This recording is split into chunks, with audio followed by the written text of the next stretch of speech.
Hello dear medical students, आज हम discuss करेंगे एक आस्थमेटिक पेशेंट की प्रिस्क्रिप्शन जिसे सीवियर कॉफिंग हो रही है। स्टेप बाय स्टेप बताएंगे सिम्टम्स क्या है, डॉक्टर ने क्या क्या दवा दी है और हर मेडिसिन की क्लास भी हम इस वीडियो में एक्सप्लेन करेंगे ताकि आप सब कुछ ईजिली समझ सकें।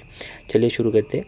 तो ये पेशेंट आस्थमा की पेशेंट है जिसे एक सेकेंड, हाँ, सो यस, हमारा पेशेंट जो है एक आस्थमा का पेशेंट है जिसे सीवियर कॉफिंग और चेस्ट सिम्टम्स आ रहे हैं। इसमें सिम्टम्स कुछ इस तरह होते हैं कि सबसे पहले तो देखने को मिलता है पोस्ट नेज़ल ड्रिप, मतलब नाक का चिप चिप म्यूकस जो पीछे थ्रोट में गिर रहा है, ठीक है, जिससे गला ख़राब हो रहा है और कॉफ बढ़ रहा है। नेक्स्ट इज़ कॉफ, ऑब्वियसली खांसी, क्योंकि लगातार खांसी कभी कभी ड्राई कभी कभी बलगम के साथ प्रोड्यूस हो रहा है, तो पेशेंट हम लोगों का वीकनेस भी फील कर रहा है। नेक्स्ट इज़ स्पुटम, स्पुटम मतलब खांसी के साथ बलगम निकल रहा है। Next is shortness of breath, मतलब सांस लेने में दिक्कत, जल्दी थक जाना, चेस्ट टाइटनेस, ये सब पेशेंट को फील हो रहा है। नेक्स्ट इज व्हीजिंग, व्हीजिंग मतलब सीटी जैसी आवाज़ आना, जब पेशेंट सांस लेता है तो चेस्ट से सीटी जैसी साउंड आती है, ठीक है। Next is chest pain, okay, ज़्यादा कॉफिंग और सांस लेने की तकलीफ से चेस्ट में दर्द हो रहा है, ठीक है। आस्थमा में एयरवेज सेंसिटिव होते हैं, इन्फेक्शन या एलर्जी से एयरवे और ज़्यादा स्वेलिंग हो जाता है, ठीक है। इसी वजह से सीवियर कॉफ, ब्रीथलेसनेस, वीजिंग और चेस्ट पेन भी आ सकते हैं, ओके। तो डॉक्टर ने ये सब कंडीशन देखते हुए कुछ इन्वेस्टिगेशन टेस्ट लिखे। First of all chest x-ray, ठीक है। नेक्स्ट लिखा है CBC, next PFT and sputum culture, ठीक है। तो चेस्ट एक्सरे, सीबीसी मतलब ब्लड टेस्ट हो गए, पीएफटी मतलब लंग फंक्शन देखने के लिए, ठीक है, पल्मोनरी फंक्शन टेस्ट, ठीक है, आपका लंग कैसा फंक्शन कर रहा है वो देखने के लिए। और स्पुटम टेस्ट मतलब बलगम की जांच कर के देखने के लिए। इन सब से डायग्नोसिस कंफर्म होता है और लंग इन्फेक्शन या एलर्जिक रीज़न का पता चलता है, ओके। नाउ अगर ये कंडीशन हमें पता चल रहा है तो हम जाके अभी मेडिसिन प्रिस्क्राइब कर सकते हैं, राइट। तो डॉक्टर ने क्या क्या प्रिस्क्रिप्शन में लिखा है। First one is atom plus 2 cc NS nebulisation, मतलब ये एक short acting beta agonist bronchodilator है, मतलब आस्थमा अटैक में एयरवेज को खोलने के लिए दिया जाता है। काम क्या रहता है इसका, एयरवेज को तुरंत रिलैक्स करता है, सांस लेने में मदद करता है। यूजुअली सल्ब्यूटामोल या फिर लेबोसल्ब्यूटामोल सॉल्यूशन होता है इसके अंदर, ठीक है।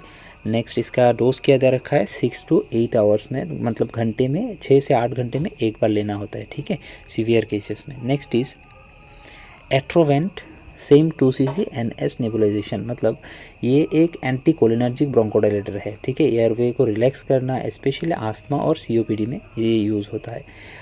एयरवेज की काम क्या रहता है इसका, एयरवेज की टाइटनेस, वीजिंग और कॉफ को ठीक करता है, ठीक है। इसका भी डोज 6 से 8 घंटे में एक बार लेना होता है।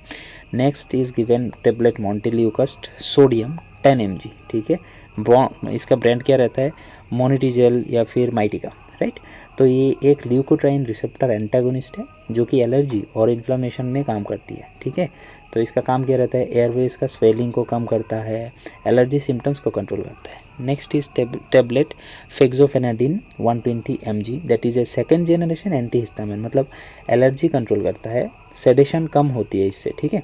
इसका भी काम क्या रहता है, आपका throat allergy, sneezing, post nasal drip की इरिटेशन, वो सबको ये ठीक करता है, ठीक है।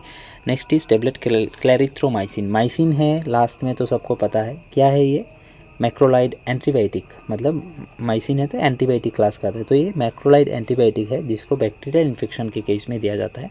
इसका काम रहता है थ्रोट, चेस्ट या लंग इन्फेक्शन को, मतलब अगर होता है तो उसको बैक्टीरिया को डिस्ट्रॉय करना। Next one cough syrup is given, क्योंकि बहुत ज़्यादा कॉफ प्रोडक्शन हो रहा है पेशेंट में, तो हाइड्रिलिन या फिर ब्रोनोकॉल दिया जा सकता है, ठीक है। ये मतलब इसका कॉम्बिनेशन थेरेपी क्या करता है, एक्सपेक्टोरेंट, ब्रोंकोडाइलेटर एंड एंटीहिस्टामिन, ये सब मिलकर कॉफ कम करते हैं, ठीक है, म्यूकस को पतला करता है और एलर्जी को भी कम करता है, राइट। बस that was the medicine. If not respond then add steroid, ये सब मेडिसिन पेशेंट को दिया जाता है। फिर भी अगर पेशेंट में कोई भी मेडिसिन का उतना ज़्यादा इफेक्ट नहीं बन रहा है तब जाके उसको स्टेरॉइड्स दिया जाता है, जो कि एयरवे इन्फ्लेमेशन और सिम्टम्स को कम करने में, रिड्यूस करने में हेल्प करता है, ठीक है। Now there is a special case, मतलब इमरजेंसी केस। तो इन इमरजेंसी केसेस पेशेंट को in emergency case of an asthmatic patient with cough irritation of airway due to excessive production of sputum and postnasal drop, give intravenous slowly. Patient को अगर बहुत ज़्यादा emergency case हो गया है, उसको पोस्टनेसल ड्रिप ज़्यादा हो रहा है, स्पुटम प्रोडक्शन बहुत ज़्यादा, तो इंट्रावेनसली उसको ये मेडिसिन दिया जा सकता है. First one is injection hydrocortisone 100 mg, 250 mg और 500 mg पेशेंट के ऊपर बेस करता है. ठीक है, ये कॉर्टिकोस्टेरॉइड है, powerful anti inflammatory, asthma attack control करता है. ठीक है, क्या काम रहता है? एयरवेज की स्वेलिंग, एलर्जिक कंडीशन या सीवियर आस्थमा की इमरजेंसी को मतलब कम करता है. Next is injection pheniramine maleate. Pheniramine maleate 225 mg ampoule आता है. ठीक है, इसका क्या रहता है? That is first generation antihistamine, first allergy relief या सेडेशन भी देता है ये, राइट. तो काम क्या रहता है? सीवियर एलर्जी सिम्टम्स ठीक करते हैं, इचिंग, रैश, देन सांस की problem, this all will be relieved with this medicine. Okay, that was the thing. तो आज के वीडियो में हमने क्या देखा?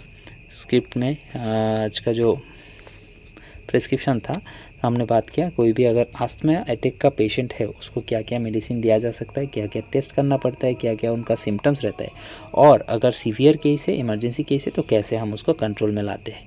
So this was the prescription about asthma patient. So I hope you learned something new from this video. If yes, please hit the like button and subscribe to the channel. Thank you so much.